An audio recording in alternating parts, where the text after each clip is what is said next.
Welcome back. Be it in Kerala or Delhi, brazen attacks on press freedom are in focus, with raids on media houses being condemned as relentless hit jobs on the fourth pillar of democracy. While the Modi government has been on the opposition's crosshair for allegedly using agencies to target rivals, one of the opposition-ruled state in Kerala, the Pinarayi government has come under attack over similar allegations. Kerala CM Pinarayi Vijayan spoke on the floor of the assembly on Monday, saying that they are not against press freedom, but were cracking down on fake journalism. Several opposition leaders have condemned Pinarayi Vijayan government for threatening press freedom after Kerala cops carried out raids on media house Asianet. Speaking to the media, Congress leader V.D. Satheeshan slammed the LDF government and stated that such acts are symbols of intolerance. My colleague Samia spoke to Asianet managing editor Manoj Das about the raids and the attack on press freedom across the country. Let's listen in. When there is a crackdown on media houses, the first question that definitely arises is that whether at all the press is actually doing its job that is hurting the powers that be. In this particular case, even though it's being alleged that it's a case of fake news because of which there has been a crackdown on Asianet, how do you view this entire episode that has unfolded thus far? I'll take about 30 seconds to explain the background.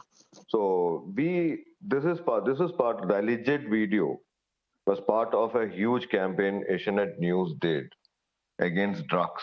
Kerala of late has been witnessing many cases of drug abuse among teenagers. So we launched a series, a roving reporter series.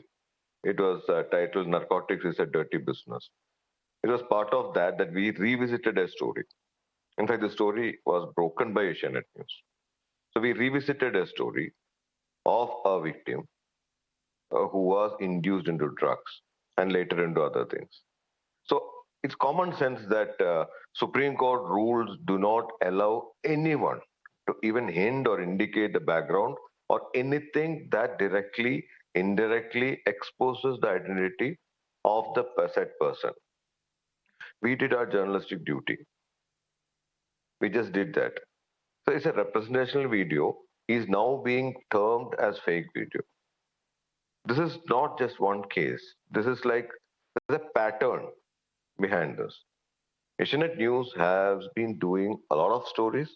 We have been exposing a lot of stories, especially of late on the Life Mission scam involving prominent CPM leaders. And also in the Kannur part of Kerala, Malabar, as you know, is the seat of Communist Party. There have been a lot of inner party fightings. All this Asianet News has been exposing. We also do the same with other political parties. Nothing targeted against one political party, but the news developments that we release, we publish, and basis that naturally we are not in the good books of anybody. Our anchor Vinuvi John is facing a case just because he said a comment on his news hour show. It's the most popular discussion, primetime discussion in regional media. So this is a pattern behind it. 10 more seconds.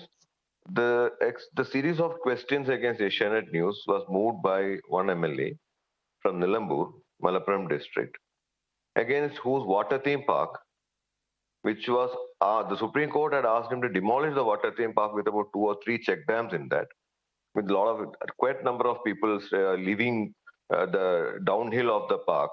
So Supreme Court asked him to demolish that park. He was not doing it. There was huge environmental concerns raised. So we had just raised those concerns. So it is this particular MLA who's filed this case against us.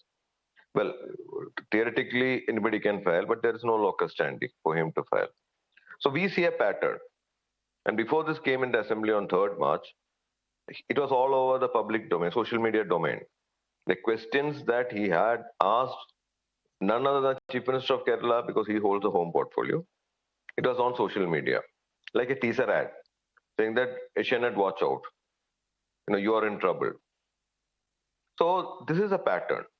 And the haste with which police acted on the complaint. Our reporter had filed a complaint seeking police protection. No action on that still. There are other cases, other pleas that we have made. No action on that. So the haste with which This case was registered.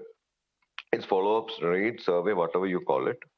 That too, literally handicapping our Malabar operation for about 6 hours on 5th of March, I think. 8 people entering the office, sitting in the edit suite, not allowing us to do any work, going through all our files. I mean, we showed them all the folders. There's nothing for us to hide there.